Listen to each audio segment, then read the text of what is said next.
Hello learners, today let us learn about Glaser's basic teaching model. Introduction. Educational psychology has always been concerned with the process of learning. But now there is a shift from learning to teaching because learning theories cannot solve the problems of teaching.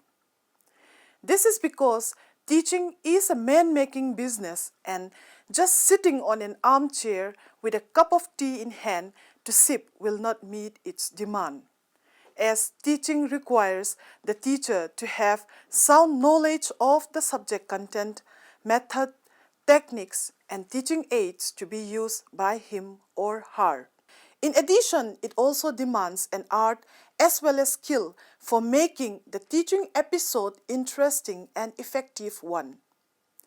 Therefore, efforts are being made by educationists and psychologists to develop theories of teaching, as a result of which some teaching models have been developed. This development of model of teaching is the recent innovation in the field of teaching technology. A model of teaching is a pattern or plan which can be used to shape a curriculum or course, to select instructional material and to guide the teacher's action, by Joyce and Well, 1972. An important purpose of discussing models of teaching is to assess the critical pedagogy, to have a wide range of approaches for creating a proper interactive environment for learning. As the classic definition of teaching is the design and creation of environment, as students learn by interacting with those environments and they study how to learn. Dewey, 1916. Now let us learn about the basic teaching model. Robert Glaser in 1962 has developed the basic teaching model on the basis of psychological principles. He tried to explain the whole teaching process in an appropriate way by dividing it into 4 basic components, namely, number 1, instructional objectives, number 2, entering behavior, number 3, instructional procedures, number 4, performance assessment. The model is a stripped-down teaching model where the 4 components of the model represent the basic divisions with its connecting arrows that show only the major sequence of events in the instructional process. Therefore, it is known as basic teaching model. Each component will help to organize the great body of facts, concepts, and principles which makes up the model and will be useful in several ways, as box A, which denotes the instructional objectives. Instructional objectives are statements that describe the abilities students should be able to display to demonstrate that important concepts and principles have been incorporated into their own structure of knowledge. Robert L. Ebel and David A. Frisby. In simple words, instructional objectives are those the students should attain upon completion of a segment of instruction. For instruction to be effective and systematic, the instructional objectives are stated in behavioral terms. Example, after the lesson is over, the student will be able to, Number 1, name the developer of basic teaching model. Number 2, illustrate the basic teaching model. Number 3, suggest ideas for improvement of this model. Number 4, differentiate between the 4 components of the model. Number 5, relate the 4 components of the model. And number 6, they will be able to develop a better model. With the expectation to achieve these instructional objectives, the teacher will prepare for the day's lesson. Now let us come to box number B, which is about entering behavior of the student. Every learner has initial behavior before he enters teaching learning process. It is essential to detect the entering behavior of the learner before giving instructions. Therefore, entering behavior is where the instruction must always begin. It is just like previous knowledge of a subject or the performance of the learner in terms of educational abilities. It describes the student level before the instruction begins. It refers to what the student has previously learned, his intellectual ability and development, his motivational state, and certain social and cultural determinants of his learning ability. This step is important because only after this step, the competent teacher will determine the appropriate instructional objectives and instructional procedure to be adopted to take the students from entry behavior to terminal behavior. This way, the teaching can be described as getting the students from where he is to where we would like him to be, as moving from entering to terminal behavior. Together, description of entering and terminal behavior define the limits of instructional responsibility for each degree of teaching. Now, let us come to box C, which deals with instructional procedure. It is the most active part of the teaching process. It indicates the method, procedure, and strategies of teaching to be adopted by a teacher to take his learner from entry behavior to the instructional objective he determined. But we need to be cautious as the art of teaching is comparable to have a rubber band attached to the learner capability. If the learner needs more help, we pull the rubber band a bit to achieve our instructional objectives, but not so hard that it snaps. Finally, let us come to box D, which is related to performance assessment.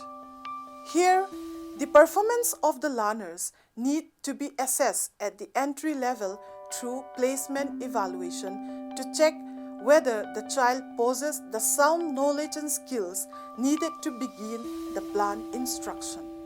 Then diagnostic evaluation to consider the defective side of the learner while determining the instructional objectives in addition to the entry behavior of the child. Formative evaluation to monitor continuously the instructional process executed by the teacher, whether the learner is able to attain the instruction as planned earlier.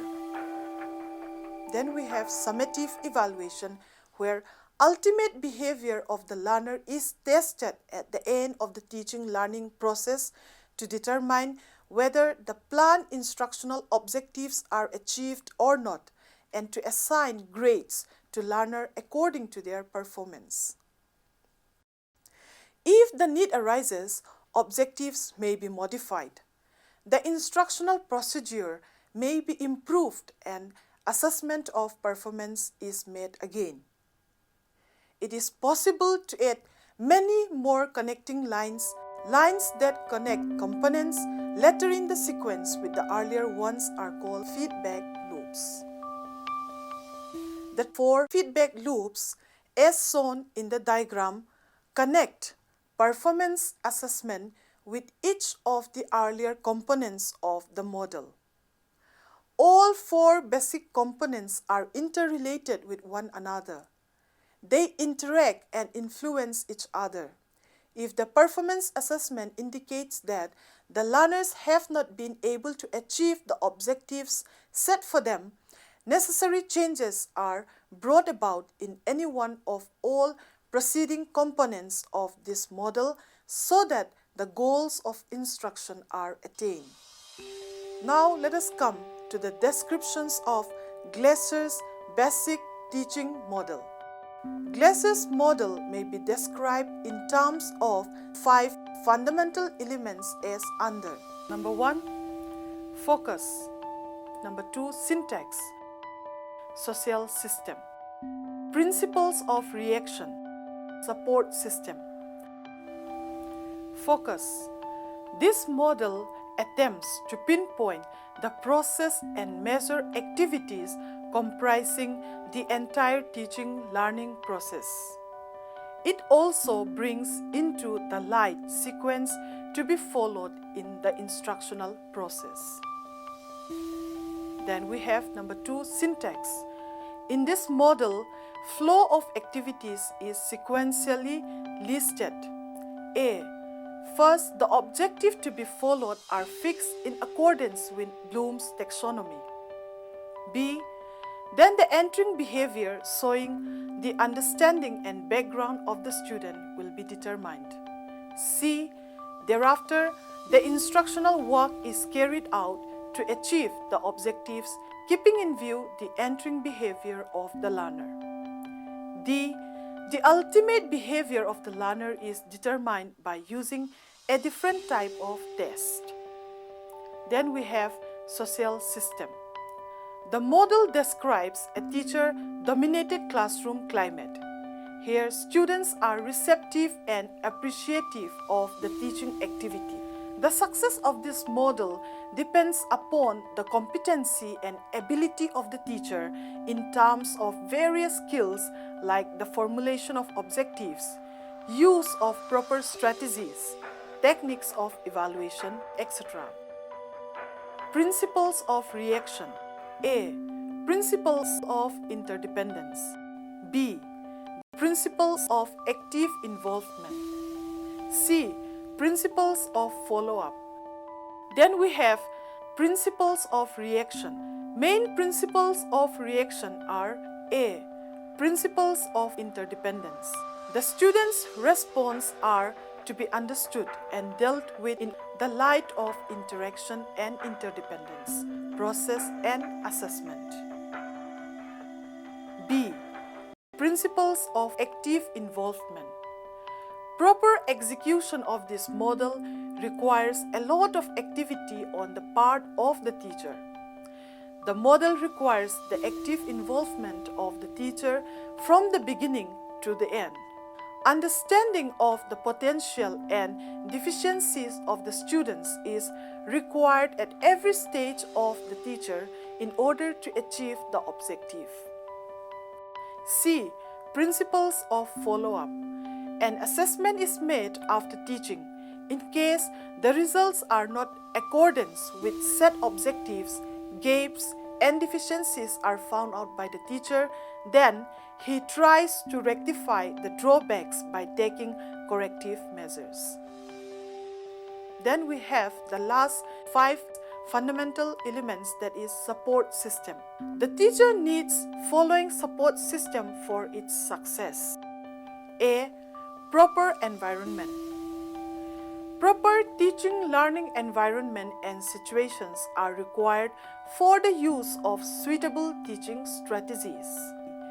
Pre-service and in-service facilities. Availability of adequate pre-service and in-service activities to the teacher to acquire needed skills for using this model. C. Availability of appropriate evaluation device for the assessment of entering and terminal behavior of the students. Now we come to the application of the Glaser's basic teaching model. Since the model is quite systematic and structured, It is applicable to all levels of education, that is elementary, secondary and higher secondary, etc. It is applied to subject matter related to any subject, as a teacher can use this model for teaching them. It implies a personal contact between the teacher and the student. It also implies a greater emphasis on the competency of the teacher rather than on his personality. Teaching for any length of time, maybe 40 minutes, 1 hour, 1 week, etc., is possible by using this model. And in conclusion, Glaser's basic teaching model is a psychological based model which proposes to perform the complex process of teaching by passing the 4 stages associated with the 4 basic components of the model, namely instructional objectives, entering behavior, instructional procedures, and performance assessment. It is stripped down teaching model which was in vogue since the 19th century with the onset of the concept of mechanization of teaching. The model puts a greater emphasis on teachers' competence and skills than on personal art of teaching. It is by way the prototype for other model of teaching. Thank you.